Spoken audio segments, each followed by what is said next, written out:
नमस्कार मंडळी. उबाटा सेनेचे प्रवक्ते संजय राऊत बरोबर बोलले.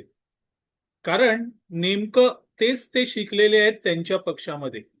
आणि त्यामुळे संजय राऊत यांनी जे वक्तव्य केलं त्यात चुकीचं असं काही नाही.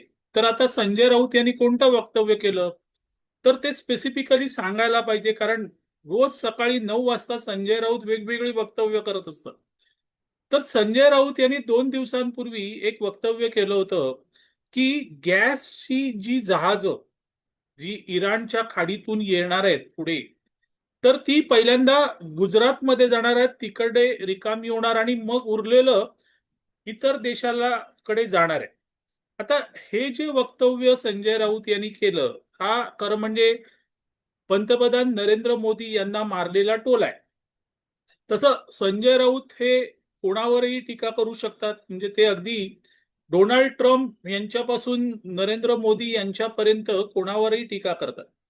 आता हे जे त्यांचं वक्तव्य आहे की ते गुजरातला जाणार आणि तिथे जहाज खाली करणार, तर ते वक्तव्य चुकीचं काही नाहीये. कारण नेमकं संजय राऊत यांना तेच माहिती आहे आणि त्यांनी आपल्या ज्येष्ठ नेत्यांकडून नेमकं तेच शिकलेलं आहे.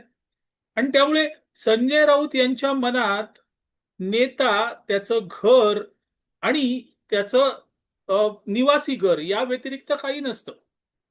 आता गुजरातला जाणार म्हणजे काय तर पंतप्रधान नरेंद्र मोदी यांचं राज्य. आणि त्यामुळे नरेंद्र मोदी यांच्या त्या राज्यात जाणार, तिकडच्या लोकांना पहिलं मिळणार, मग देशाला मिळणार, असं असा त्याचा स्पष्ट इशारा आहे. आणि ते संजय राऊत बोललेले आहे.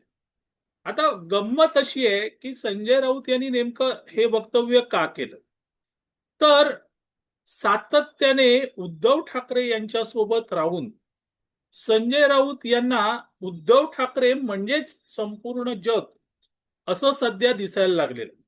आणि त्यातून संजय राऊत ही अशी वेगवेगळी वक्तव्य करत असतात. आता आपल्या पक्षातूनच संजय राऊत यांनी हे शिकलेलं आहे असं मी म्हणालो मगाशी. तर ते नेमकं कसं तर बघा, महाराष्ट्रामध्ये महाविकास आघाडीचं सरकार होतं आणि मुख्यमंत्री कोण होते तर मुख्यमंत्री होते उद्धव ठाकरे. आता उद्धव ठाकरे हे संजय राऊत यांचे बॉस, मालक, तुम्ही काय जे म्हणाल ते. आणि त्यामुळे बॉस किंवा मालक जे करतो तेच योग्य असा संजय राऊत यांचा ग्रह आहे. किंवा बॉसच्या किंवा मालकाच्या चष्म्यातून ते संपूर्ण जग बघत असतात. आता इथेही त्यांनी नेमकं तेच केलं. गुजरात बद्दल किंवा मोदींवर टीका करताना त्यांनी उद्धव ठाकरे यांच्या चष्म्यातून बघितलं. आणि त्यामुळे उद्धव ठाकरे हे महाविकास आघाडी सरकारच्या काळात काय करत होते हेच संजय राऊत यांच्या डोळ्यासमोर आहे. जसं की महाविकास आघाडीचं सरकार होतं त्यावेळेस उद्धव ठाकरे मुख्यमंत्री होते. पण उद्धव ठाकरे असायचे कुठे तर ते असायचे मातोश्रीवर किंवा वर्षा बंगल्यावर. मंत्रालयात ते गेलेच नाहीत. म्हणजे 2.5 वर्षांच्या काळामध्ये 2.5 दिवसही उद्धव ठाकरे मंत्रालयात गेले नाहीत असं खुद्द शरद पवार यांनी त्यांच्या आत्मचरित्रपर पुस्तकात अ, लोक माझ्या सांगाती याच्यामध्ये लिहून ठेवलंय. आणि हे जगजाहीर आहे.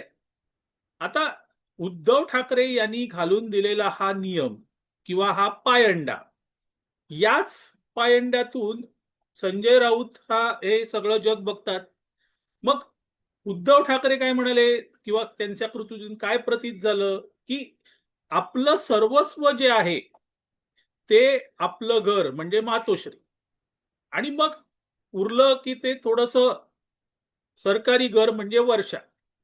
उद्धव ठाकरे या दोन वास्तूतच 2.5 वर्षांच्या काळामध्ये जास्तीत जास्त होते.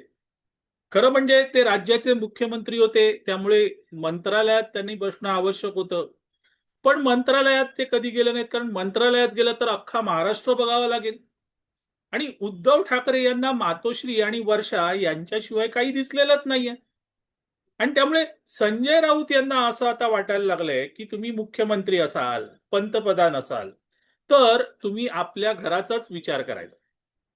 अर्थात संजय राऊत यांचंही काही चुकलेलं नाही, कारण हा पायंडाच मुळी उद्धव ठाकरे यांनी पाडून ठेवलाय आणि त्यामुळे संजय राऊत त्या पायंड्यावर पाय ठेवून उभे आहेत.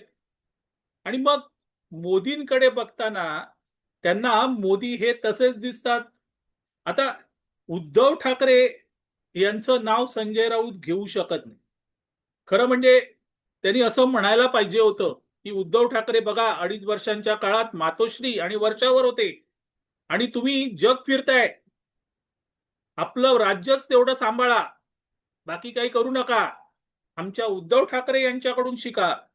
पण संजय राऊत ते बोलू शकत नाहीत, कारण तसं जर बोलले तर उद्धव ठाकरे नाराज होतील आणि त्यामुळे संजय राऊत हे फक्त त्या दृष्टिकोनातूनच बघतात. आता खरं म्हणजे 2.5 वर्षांचा काळ होता आणि या 2.5 वर्षांच्या काळात कोरोना देखील होता. उद्धव ठाकरे यांनी हे स्वतः तर घराच्या बाहेर पडले नाहीत, पण त्यांनी लोकांनाही घराच्या बाहेर पडणं बंदी घातली त्याला. इतकंच नाही तर सणांवर बंदी आणली, कोणी घराच्या बाहेरच पडायचं नाही.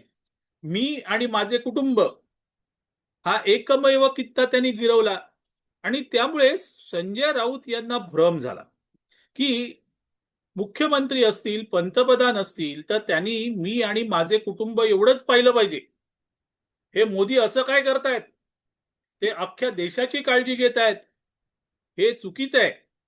आणि म्हणून इराणकडून निघालेली किंवा इराणच्या खाडीतून निघालेली ती जहाजं ही गुजरातला गेली.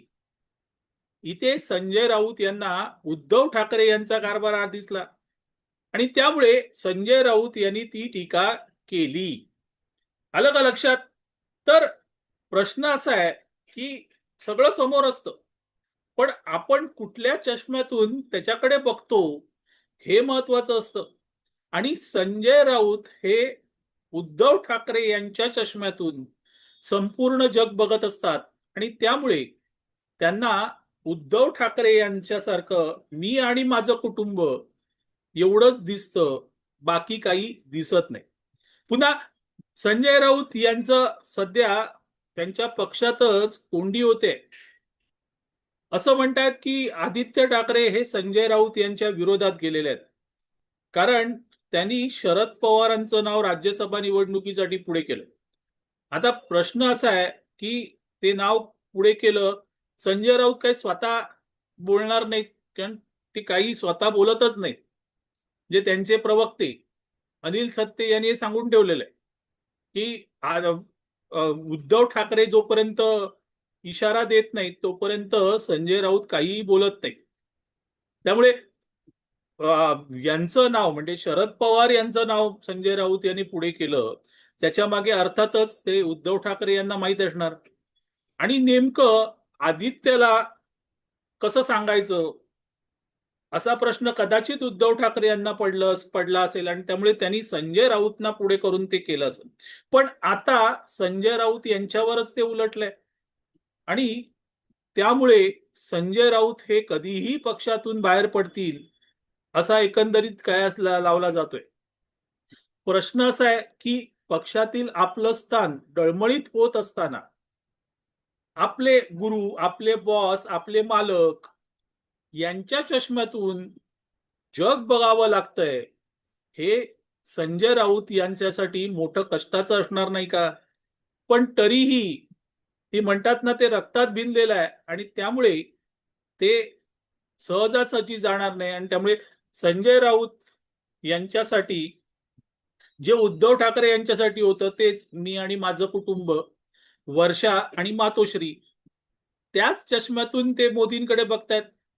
पण मोदी यांचं तर कुटुंबच नाहीये आणि त्यामुळे संपूर्ण देश हेच त्यांचं कुटुंब आहे आणि हेच कोडं संजय राऊत यांना पडले आहे की असं कसं होऊ शकतं. जर उद्धव ठाकरे म्हणजे आपले मालक यांच्यासाठी घर म्हणजे मातोश्री आणि वर्षा म्हणजे सरकारी निवास एवढंच मी आणि माझं कुटुंब असेल, तर मोदींसाठी संपूर्ण देश कसा असू शकतो आणि मोदी संपूर्ण देशासाठी कसं काय करू शकतात. आणि त्यामुळे ती जी गॅसची जहाजं जी गुजरात बंदरात गेली त्याबरोबर संजय राऊत यांना उद्धव ठाकरे डोळ्यासमोर आले आणि मग अरे बघा बघा बघा गुजरातमध्ये गेलं आणि तिथेच संजय राऊत बसले. असो, शेवटी मालक बॉस जे काही सांगणार, जे काही बोलणार तेच संजय राऊत पुढे नेणार आणि तेच संजय राऊत करतायत. मंडळी, तुर्तास इथे थांबतो. मी आबा मळकर आपली रजा घेतो. आपल्याला हा व्हिडिओ आवडला तर लाईक करा, शेअर करा, लक्षवेधला सबस्क्राईब करा. धन्यवाद.